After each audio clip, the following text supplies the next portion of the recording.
Okay, hi everyone, it's Basili, level 3 QHHT practitioner. Today I want to talk about entities, entity attachments. Now, generally in QHHT, we don't tend to have the same belief system around entities being an outside or random spirit or random entity that has a negative intention. What we have learned through the time of working with clients on this, the high self has revealed that it is often a part of the person themselves. It is a projection and could manifest into an entity or something like that, negative entity, negative energy that is outside of the person and can appear as a non-related force interfering with the person. Or in another way, the person is projecting themselves out. Now, there's a couple of ways that this can happen. And I've had clients that have come who ask if this is, if they have these entities or they have a feeling that maybe there's something going on. Now, in the majority of cases, the person has had an experience in their life, perhaps a very dark period in their time. And this dark period of time can manifest in them creating a negative energy field, which can in itself become its own entity and have its own energy. So there's that. So it's them projecting that energy out into the world, and it actually forms an energy field or an energy that becomes more condensed. So of course then they're having that as an experience as it's on the outside, but it's part of them. It's just a projection.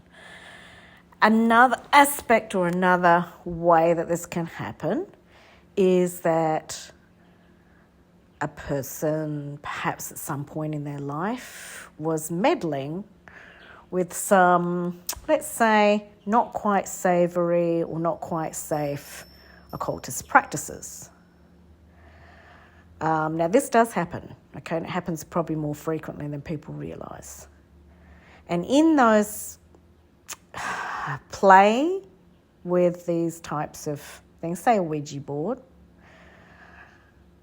if the person has a very low energy state at that time, perhaps they're also going through a dark period, maybe they're really angry at the world, and mixed in with this type of thing, that can also then create an energetic being, energetic force field, an energetic substance that becomes not it can be harmful, but it's created on the outside and can become its own entity or own being.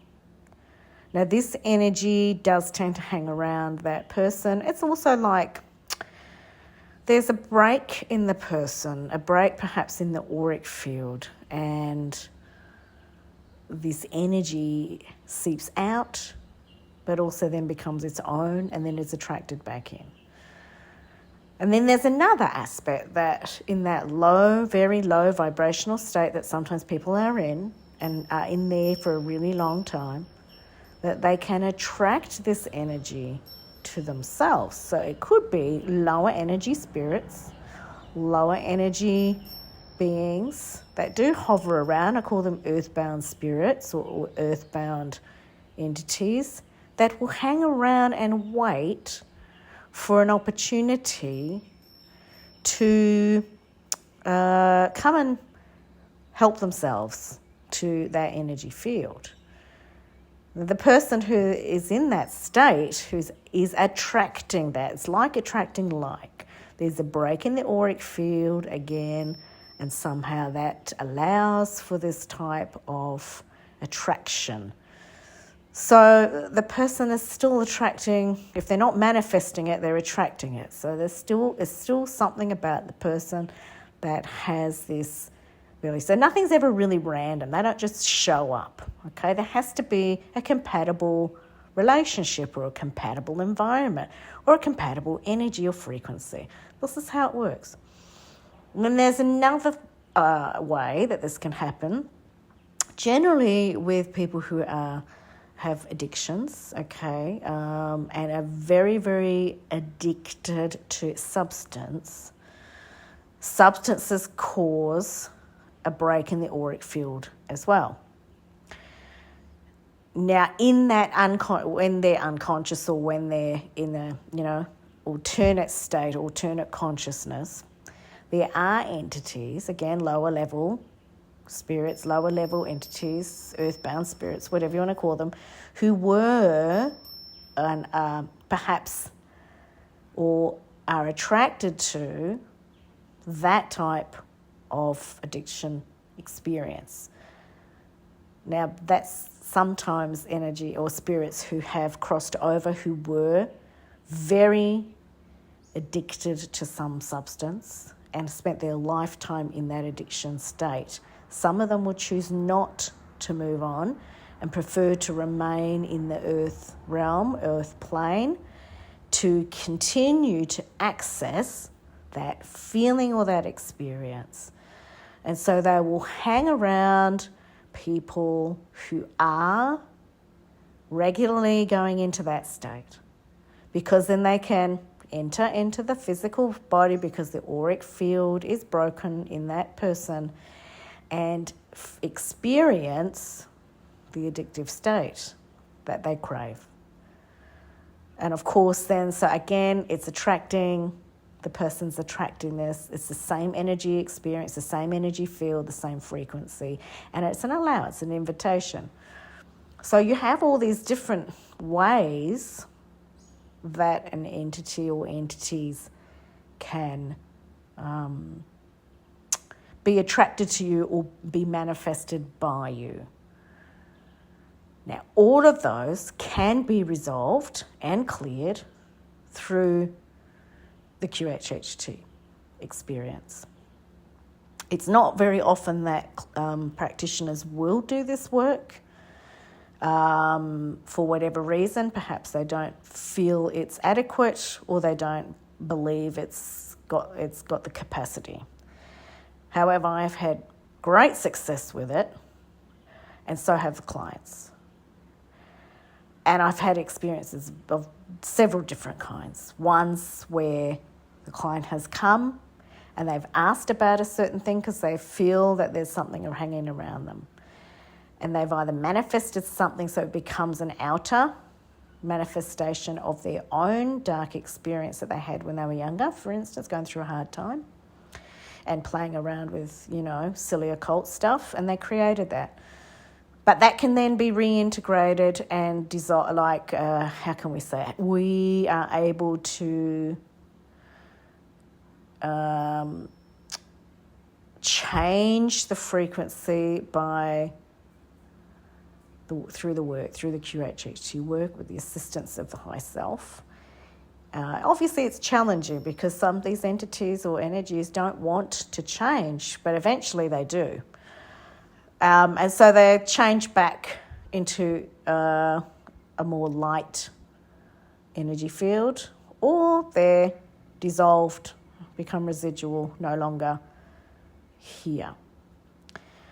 In another one, it was another one, for instance, it was an expression because the client had very low self-worth, very low self-esteem, and had spent a lifetime in that state. So he had created this energy that was external but attached to him. So by recognizing that, the high self was able to release that, transform it. More recently, I've had a client who didn't even have any suspicions. I kind of did because he did come for addictions. lifetime worth of alcohol addiction and very, very low energy, low self-esteem, low everything. And surprise, surprise, when we were doing the QHHT hypnosis, it was quite apparent that there was something else that was causing some issues. So I think being able as a practitioner to adapt very quickly and spontaneously and be ready to combat this type of experience, because it can be a little bit frightening if you're not used to it, or it can be a little bit challenging and intimidating if you're not strong in yourself. So you need to be with a practitioner who's, I think, really confident and has the skills and ability to be able to maneuver as necessary and to adapt to the situation that's presented. That's all I can say, really, because at the time you don't know that it's going to show up.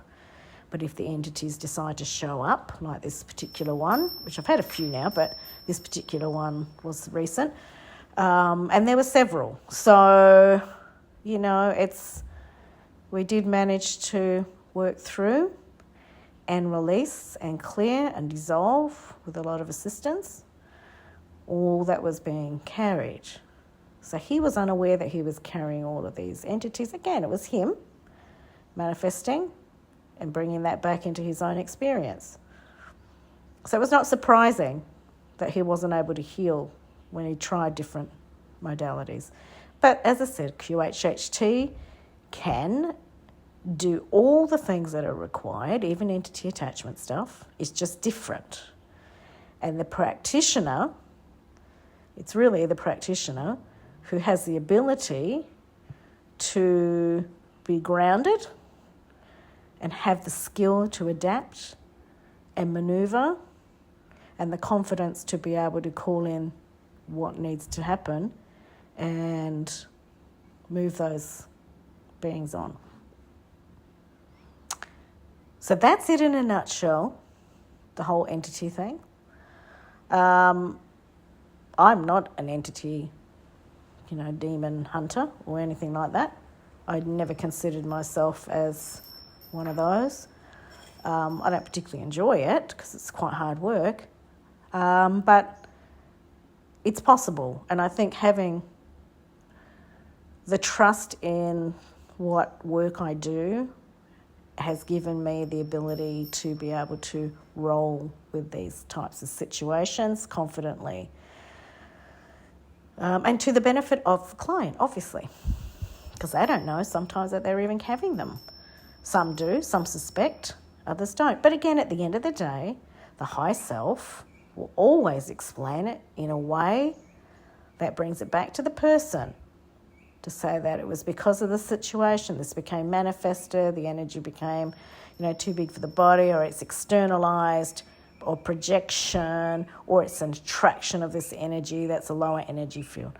So it's everything, and that's the insight that people need. And then it's awareness. Once you're aware that you have actually got the power, and it is some responsibility too. I believe everyone has some responsibility. It's not always the devil made me do it stuff. People have charge of themselves, and that's the thing, is mastering self, mastering emotion, mastering a situation, always keeping yourself clear, like self-hygiene, energy clearings, and looking at where your boundaries are between here and there. I mean, as in here, the physical and the etheric, and paying attention that these things are real. But they're not necessarily deadly or deathly. You just have to be aware and take charge. Once you know that, then you're fine. And always these things are able to be removed and moved on. It's not a death sentence, and it's certainly not something that's permanent. But I encourage you, if this is something that plagues you, or somebody who might be a bit scared of that and is ready to release that situation or that life or repair from that whatever, It's not going to work if somebody is addicted and they want to be addicted to a substance and they're enjoying that. There's no point. I mean, it's not going to change until they're ready to change. Same with people coming and they feel that there's some, energy around them. Well, that's not going to change unless that person wants to heal and wants to attend to those things. So it's really, the person takes responsibility and is in charge. Once they accept that, step into that responsibility, self-responsibility for healing, then we work together and miracles happen and they move on. Okay, I hope that's interesting and intriguing, and maybe that's something that you want to think about. But yes, have no fear around that stuff. And I don't make a big deal out of these things because I've learnt about so many things now and how the alternate world works, the spiritual, the metaphysical, and having a master on that has really empowered myself and empowered people, clients in these situations. Okay, lots of love. Talk to you next time. Bye.